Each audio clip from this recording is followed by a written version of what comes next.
I am writing this under an appreciable mental strain, since by tonight I shall be no more.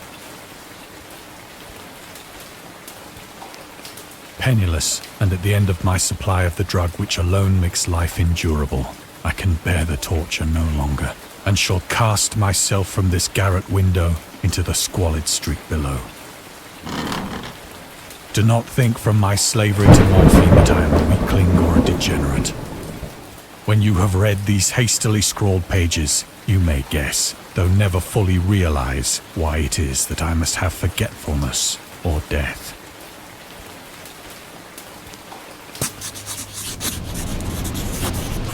It was in one of the most open and least frequented parts of the broad Pacific that the packet of which I was supercargo fell a victim to the German sea raider.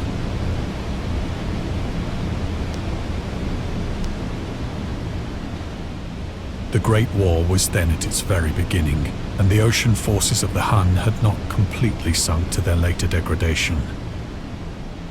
So that our vessel was made a legitimate prize, whilst we of her crew were treated with all the fairness and consideration due us as naval prisoners.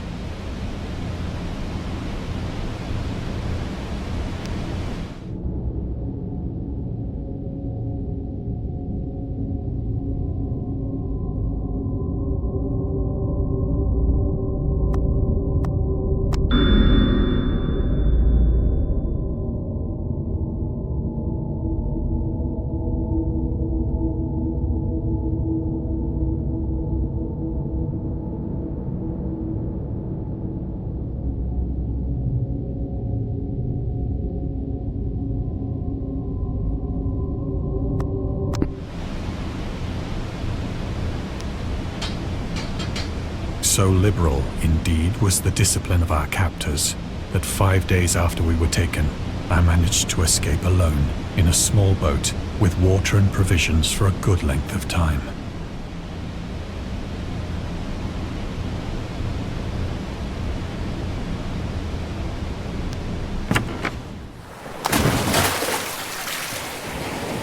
When I finally found myself adrift and free, I had but little idea of my surroundings.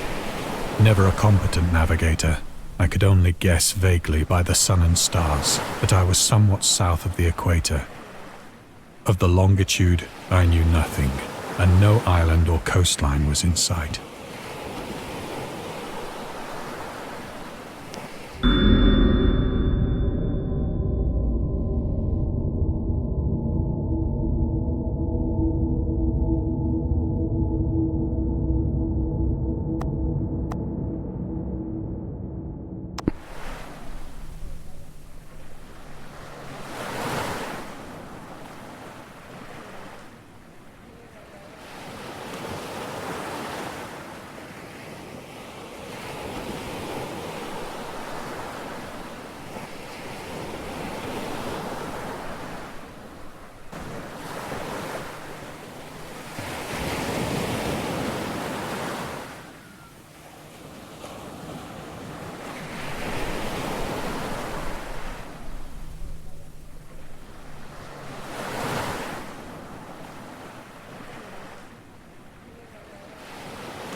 The weather kept fair, and for uncounted days I drifted aimlessly beneath the scorching sun, waiting either for some passing ship or to be cast on the shores of some habitable land. But neither ship nor land appeared, and I began to despair in my solitude upon the heaving vastness of unbroken blue. The change happened whilst I slept. Its details I shall never know, for my slumber, though troubled and dream-infested, was continuous.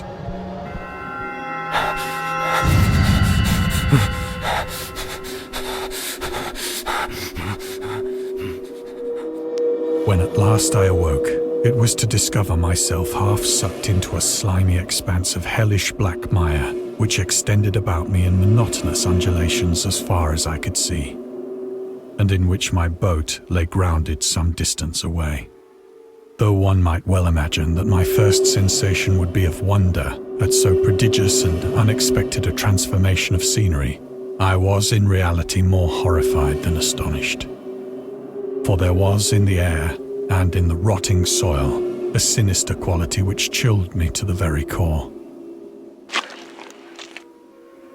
The region was putrid with the carcasses of decaying fish and of other less describable things which I saw protruding from the nasty mud of the unending plain. Perhaps I should not hope to convey in mere words the unutterable hideousness that can dwell in absolute silence and barren immensity. There was nothing within hearing and nothing in sight save a vast reach of black slime. Yet the very completeness of the stillness and the homogeneity of the landscape oppressed me with a nauseating fear. The sun was blazing down from a sky which seemed to me almost black in its cloudless cruelty, as though reflecting the inky marsh beneath my feet.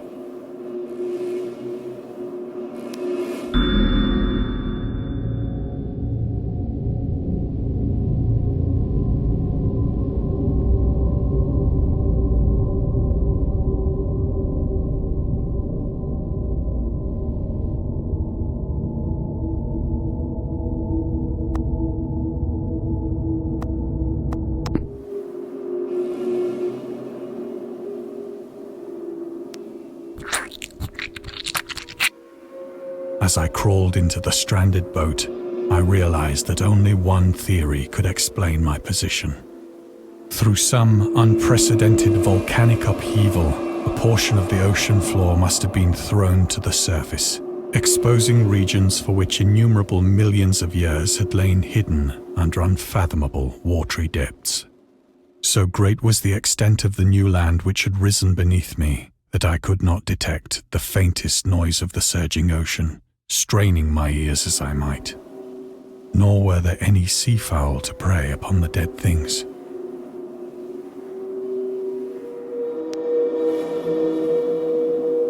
For several hours I sat thinking or brooding in the boat, which lay upon its side and afforded a slight shade as the sun moved across the heavens. As the day progressed, the ground lost some of its stickiness and seemed likely to dry sufficiently for traveling purposes in a short time. That night I slept but little, and the next day I made for myself a pack containing food and water, preparatory to an overland journey in search of the vanished sea and possible rescue.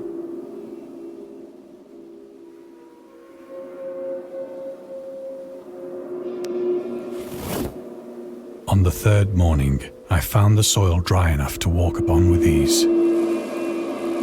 The odor of the fish was maddening, but I was too much concerned with graver things to mind so slight an evil, and set out boldly for an unknown goal.